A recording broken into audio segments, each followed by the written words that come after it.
This is very important. So kindly ఇది అందరితో share చేయండి, ఎందుకంటే చాలా మందికి దీని మీద అవగాహన తక్కువ. ఇప్పుడు దేని గురించి చెప్పబోతున్నాను అంటే డైరెక్ట్ టాపిక్ వచ్చేస్తా. దీన్ని జంప్డ్ డిపాజిట్ స్కామ్ అంటారండి.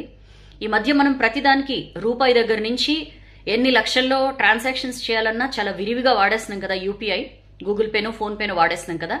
ఎగ్జాక్ట్లీ సైబర్ దొంగలు దీన్ని టార్గెట్ చేసుకుంటున్నారు. ఈ స్కామ్ జంప్డ్ డిపాజిట్ స్కామ్ అని చెప్పి దీనికి తెరలేపారు. ఎట్లా ఉంటుంది ఇది అంటే, మనకి సడన్ గా ఒక మెసేజ్ వస్తుంది. మనకి జనరల్ గా ఎవరైనా పైసలు పంపినప్పుడు మనకి మెసేజ్ వస్తుంది కదా, SMS అలర్ట్ వస్తుంది, లేదా గూగుల్ పే ఫోన్ పే మనం నోటిఫికేషన్స్ ఆన్లో పెట్టుకుంటే ఇంత అమౌంట్ రిసీవ్డ్ అని చెప్పి మనకి అప్పటిదాకా తెలియని ఒక నెంబర్ నుంచి వచ్చింది అని మెసేజ్ వస్తుంది. మనం ఆ మెసేజ్ చూసిన వెంటనే మనకు కాల్ వస్తుంది. ఆ కాల్లో లేదా మెసేజ్ రూపంలోనే వాళ్ళు మనతో కాంటాక్ట్ అవుతారు. కాల్ వస్తుంది, ఇట్లా మనకి డబ్బులు వాళ్ళు పంపిన స్క్రీన్ షాట్తో సహా మనకి పంపిస్తారు వాళ్ళు. ఇన్ కేస్ వాట్సాప్లో కనుక వాళ్ళు మనతో టచ్లోకి వస్తే, లేదా కాల్ చేస్తే ఇట్లా బై మిస్టేక్ డబ్బులు వచ్చేసినాయి, మాకు అది కొంచెం రిటర్న్ పంపిస్తారా అని చెప్పి అడుగుతారు. మనం ఏం చేస్తామంటే జనరల్గా మనకుండే క్యూరియాసిటీ, హ్యూమన్ నేచర్ అది. దాని ఏమో అత్యాసనో గ్రీడో ఆ సెక్షన్లోకి మనం వెళ్ళక్కర్లా. జనరల్గానే మనకి ఎవరినైనా మన అకౌంట్లోకి డబ్బులు పడ్డాయి అన్నప్పుడు మనం జనరల్గా చేసేది ఏంటి, నిజంగా పడ్డాయా అని చెప్పి మనం చెక్ చేసుకోవడానికి మన యాప్లోకి వెళ్తాం.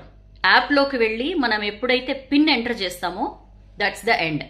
మనం ఆ పిన్ ఎంటర్ చేయంగానే అప్పటికే ఆ ఫ్రాడ్స్టర్ ఎవరైతే మనల్ని ఇరికించడానికి, ఈ సైబర్ దొంగతనానికి ఎవరైతే రెడీగా ఉన్నారో వాళ్ళు మనకు ఒక పేమెంట్ రిక్వెస్ట్ పంపిస్తారు.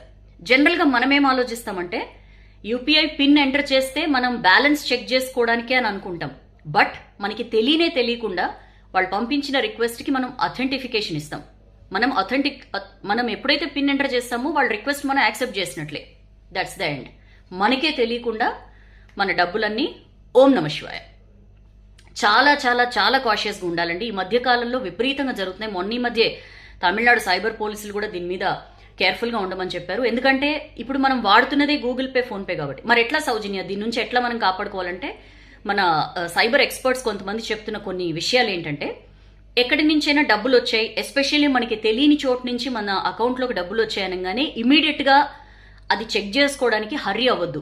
కనీసం ఒక 15 నుంచి 30 మినిట్స్ కనుక మీరు ఇఫ్ యూ స్టే కామ్, ఎందుకంటే ఒక 30 నిమిషాలు దాటిందనుకోండి, వాళ్ళు ఎలాంటి రిక్వెస్ట్ పంపించినా అది ఎక్స్పైర్ అయిపోతుంది. ఆ ఫ్రాడ్స్టర్ పంపించే రిసీవ్ చేసుకోవడానికి ఏదైతే రిక్వెస్ట్ పంపిస్తారో అది ఎక్స్పైర్ అయిపోతుంది అనమాట. సో అప్పుడు ఇంకా ప్రాబ్లం ఉండదు. సో ఒక అర్ధగంట పాటు మీకు ఏదైనా అన్వాంటెడ్ నెంబర్ నుంచి డబ్బులు వచ్చాయని, ఎంత డబ్బులైనా వచ్చాయని మెసేజ్ వచ్చినప్పుడు మీరు ఇమీడియట్గా దానికి రెస్పాండ్ అవ్వద్దు. కాషియస్గా ఉండండి.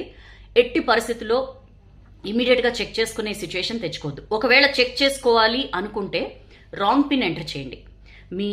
మీ రియల్ పిన్ కాకుండా మీ ఏదో ఒకటి సమ్ ర్యాండమ్గా రాంగ్ పిన్ ఎంటర్ చేస్తే వాళ్ళు ఏదైతే రిక్వెస్ట్ పంపిస్తారో అది ఆటోమేటిక్గా క్యాన్సిల్ అయిపోతుంది. సో ఇట్లాంటి స్టెప్స్ తీసుకోవచ్చు. ఒకవేళ ఆల్రెడీ మీరు ఈ మోసానికి కనుక గురై ఉంటే, if you are a victim, ఏం చేయాలి అంటే immediately nearest cyber crime police స్టేషన్లో కంప్లైంట్ చేయాలి. లేకపోతే మనకు ఒక నెంబర్ ఉందండి, సైబర్ క్రైమ్స్ బారిన పడినప్పుడు 1930 గుర్తుపెట్టుకోండి. మనకి ఎట్లయితే ఎవరికైనా హార్ట్ అటాక్ వచ్చినప్పుడు గోల్డెన్ అవర్ అని చెప్పి ఒకటి అంటారు, ఆ ఫస్ట్ గంటలో గనక మనం తరలించగలిగితే వాళ్ళని కాపాడిన వాళ్ళం అవుతాం అని చెప్పి, అట్లనే సైబర్ క్రైమ్స్ విషయంలో కూడా గోల్డెన్ అవర్ ఉంటుంది. మ్యాక్సిమం ఎంత తొందరగా మనం కంప్లైంట్ చేస్తే ఆ within an hour maximum మనం రికవర్ చేసుకునే అవకాశం ఉంటుందని చెప్పి కూడా ఎక్స్పర్ట్స్ చెప్తున్నారు. సో 1930 అనేది నెంబరు. ఇలాంటి సైబర్ మోసాలకి కనుక మీరు గురైతే ఇమీడియట్గా ఆ నెంబర్కి కాల్ చేయండి. అండ్ ఒకవేళ ఎక్కడి నుంచి అయినా సరే మీకు ఇంత అమౌంట్ డిపాజిట్ అయింది అని మెసేజ్ వచ్చినప్పుడు మీ అంతటి మీరు చెక్ చేసుకునే ప్రయత్నం చేయొద్దు. మీ బ్యాంక్ని సంప్రదించండి. నిజంగా ఇలాంటి డిపాజిట్ ఒకటి ఉందా, ఎవరి నుంచి వచ్చింది, ఇట్లా తెలుసుకునే ప్రయత్నం చేయండి. ఏమవుతుందంటే ఒక చిన్న ఏమర్పాటు మన బ్యాలెన్స్ని మొత్తం సఫా చేసేస్తుంది. సో చాలా చాలా కాషియస్గా ఉండండి. అండ్ వీలైనంత ఎక్కువ మందికి మెసేజ్ని స్ప్రెడ్ చేయండి. జంప్డ్ డిపాజిట్ స్కామ్ దీని పేరు. చెప్పాను కదా, 1కి 2 సార్లు వెరిఫై చేసుకోండి. ఎక్కడి నుంచైనా డబ్బులు వస్తున్నాయంటే అసలు అవసరం ఏంటి, మనకి ఎందుకు వస్తాయి, ఈ ఆలోచనలు చేయండి.